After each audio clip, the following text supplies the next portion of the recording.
I've got my notebook. That means I have things to talk about. So, first of all, before I get into my notebook, yesterday was everything I love about my job. Today's kind of nothing I dislike about it, but it's one of those more kind of dotting the I's, crossing the T's kind of days. So I've been in the studio all day long today, and I've been a good boy. I've done my actual work. So I told you yesterday that Wondershare, Dr. Phone, had approved the script, so I haven't looked at the Honor video at all. All I've done is taken all the files from the SD card, from the iPhone, and also I've managed to get the Honor synced to my Google Cloud account because obviously I don't use that hardly at all. So I've got all the photos and videos I took on that download as well. So I've kind of got a file ready to start. That's going to be Saturday's work. Today, though, I thought I've got to prioritize the Wondershare account, the Wondershare video, because obviously that's a payer.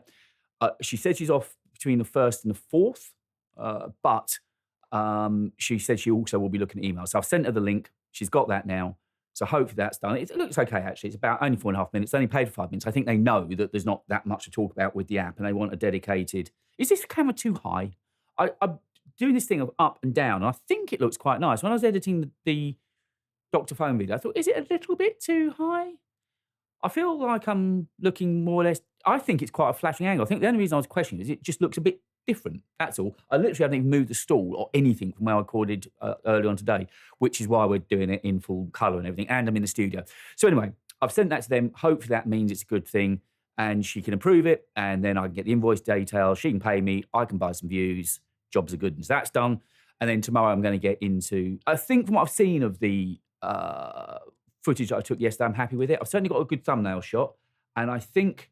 I've just seen an email from Medium. Oh, no. I haven't been boosted. Somebody's added it to their reading list. Anyway, I think it's all there.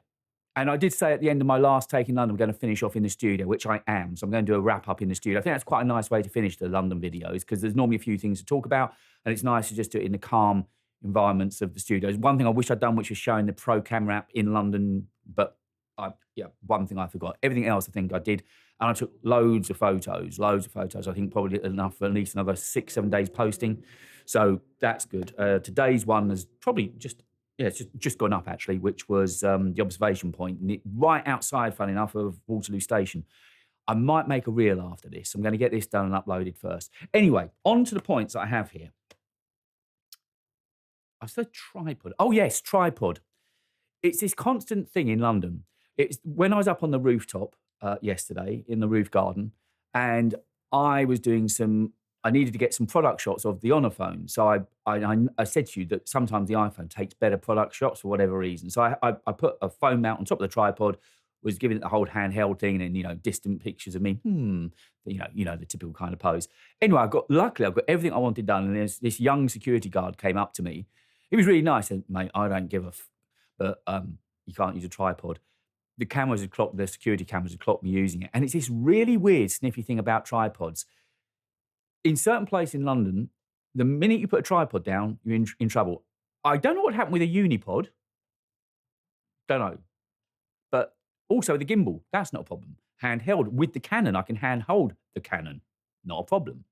But the moment I get a tripod out, that's kind of, no, you need to have a permit for that and so on. So the kind of lessons that I know now, the kind of places to get away with it. There was an obvious place. I should have been ahead of it, actually. But I needed to get those shots, and being up top of London really was a super handy place to do it. So anyway, I've got done what I needed to get done, so that was all good. So I've learned my lessons about tripod. I think I mentioned to you this week that I was having a bit of a chit-chat with Reflex, and I said to me about any other shows, and they said about, no, next show we're doing is EFA. And I said, well, ESR took me to CES. Maybe we could talk about that. So I've left it kind of open-ended, but I have been accredited with my press pass today for EFA, 4th to 8th September in Berlin. Right up for it. I just need to find a sponsor to get me there. And of course, it's not going to be as expensive to get me there as it was to Vegas, clearly. Yes, with Vegas, I just washed my face. I didn't make money. I didn't lose money. I think I've covered this. Did I cover this I don't know if I covered this on the vlogs or not. I probably would have made about 300 quid out of the Vegas trip had I not had to buy a suitcase. I've never owned a suitcase until Vegas. So I had to get myself a big mother suitcase, and then AJ gave me a smaller version of it. Fun enough, the same make, Antler. So in the same out the same range. So I've got the smaller one I took into London last week on my overnight, and then I got the big one. Anyway, long story short, had I not had to buy a suitcase and a shower bag, I probably would have made a few quid. Now I've got those essential items of travelling. I reckon I could possibly make a couple of quid out of it. So anyway, I've told them I'm going to let it ride now. I'm not going to push, but IFA and Berlin is somewhere I would like to get to.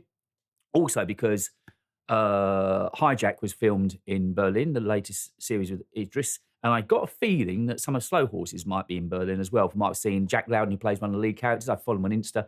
He's been in Berlin. Anyway, I'd like to go to Berlin. End of. So that's news as well. I'll let you know if anything comes from that. I've got next Wednesday, as you know, I'm in London. That's for the Honour release day. And it's interesting. Nigel said to me it's already on their website. Why? And also Super Saf has got, I've got my reservations about Super Saf as a channel. But anyway, by the by, I watched his video. So he's got the phone up that I'm not allowed to talk about, and I won't, just to be a good boy. We all know what I'm talking about, but I won't talk about it. And yeah, if it's on their website, I don't know why I'm under an NDA. And I'm not allowed to mention price. I will mention it in the video because the video is going live on the day it releases. So long story short is I'm in London next Wednesday on the day of release of the phone that's sitting there that I'm not allowed to show you or talk about, even though it's on the website and other people have got it on their channel. So that's obviously why they've invited me up for that. And then I've got those two other events in May as well. I've got the podcast show and then the London film and television show or something. So I've got those to look forward to as well. There was a hilarious moment yesterday where I took yesterday's, this is where I recorded the vlog from actually, and also the picture I posted on Insta yesterday. It was on Cannon Street with St Paul's behind me. It's the Reflection Garden or Reflection Pond. And I was doing my thing, as you do. Did I tell you about the male model? If I didn't, there was a model standing there, said, are you with this shoot? I think I might have mentioned that yesterday. Anyway, we follow one another on Instagram. I'm going to follow up with him, see if he got his gigs. He had a couple of really important shoots he wanted to get on. I'm going to see if he got those or not. Anyway, did all that. And then this homeless guy with an office chair is just wheeling through the poshest part of London possible, security guards pretty much everywhere, right in the wake of St Paul, just with a Sports Direct bag in his chair, and walks up to me, nose to nose, and says, are you with the BBC? Can I be in your documentary? And I said, no, I'm not with the BBC.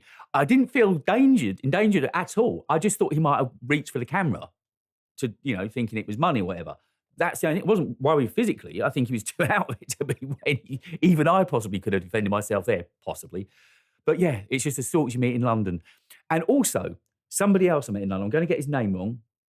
Could be Ben, could be Bob. Have you seen the Chewing Gum Man on Insta? Or he's probably on YouTube as well.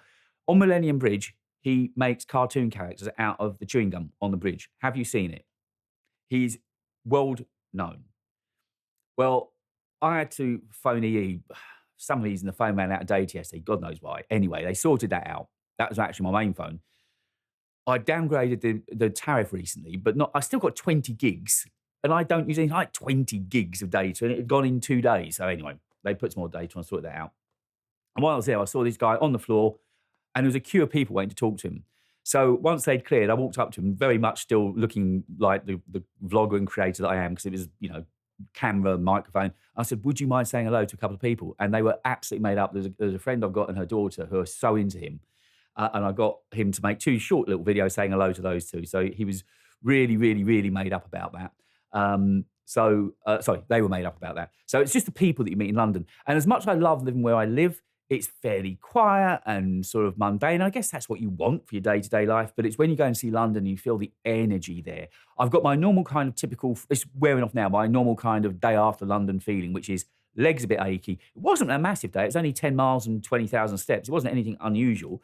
But of course, it's the pressure of, having your wits about you, a heavy backpack on, as much as I try to make it as light as possible. I love the fact, that I carry what's in my backpack now. So, yeah, it's just the people you meet in London. It's got such an energy, such a vibe, and it's great times. So I need to try and find... I got virtually all the shots I wanted to get done yesterday, bar a couple. I've left those on my to-do list. And I'll have to try and find some over on the east side in Canada, but everywhere, pretty much in Canary Wharf is a picture waiting to happen. So we've done IFA. Oh, yes. You're also... this morning, I was out for a walk in the park, and because you know where my park is now, I've taken a little bit of it. I'm actually going to put a tad of B-roll in this one, just where I was leaving the park this morning. I suddenly thought, this is for the vlog, so I'm just going to show you where I was walking out of the park this morning. I didn't do any cardio this morning because I was too achy. I was too tired. I just went out very slow donder, just to stretch legs out, breathe in some air, because I believe the weather's not going to be as nice for the next couple of days. It's glorious here at the moment. It's about 24 degrees. It is summer out there on the last day of April, first day of May. It's kind of crazy. It's just absolutely gorgeous. But at least I made the most of it yesterday. I was told I caught the sun. So I was out in the sun. I was out all day long in it. And it was just, I had a really good day. As long as the video's turned out okay, and I think it has, it will go down as one of my most productive days in London. It's all because I've got down this idea now of plotting out the day ahead. So I'm not wasting any time. And all of the shots I was taking all around St Paul's could have only been probably less than half a mile apart. They were all very, very centric. And as I was walking back to the station last night, I saw it was low tide and I went down onto Bankside and I'll post it. I was actually down on the banks. It still amazes me the way the tides go in and out. I know it shouldn't amaze me, but it does. So tomorrow's going to be in here editing the Honour video and also writing. I don't really know what I'm going to write about. I've got an idea. I think it could be, why was the iPhone Air not a success? I wonder if I can pull anything about that. Writing, still not doing anything. The month's finished with slightly up on the last 2 months, $370, $380. I mean, it helps. Don't get me wrong, it helps. But I haven't heard back about the AR glasses either. I did send them a reminder email. I'll chase them up again maybe Monday. Maybe they took the weekend off or something. But obviously that would be a nice one to get through to help ease the burden. Right, that's it. I will be in here tomorrow, so you'll definitely get a video tomorrow. It might well be from in here, I'm afraid to say. I was watching Casey's video last night. I thought I should send him a video saying, like, you make videos about New York and how great New York is. I make videos about London and how great London is. Why don't we do something together? That won't happen, I know. But anyway, you know me. Never did hear back from Tim Cook, by the way. So that line you hear that replies to every email, not true. Right, I'll speak to you tomorrow.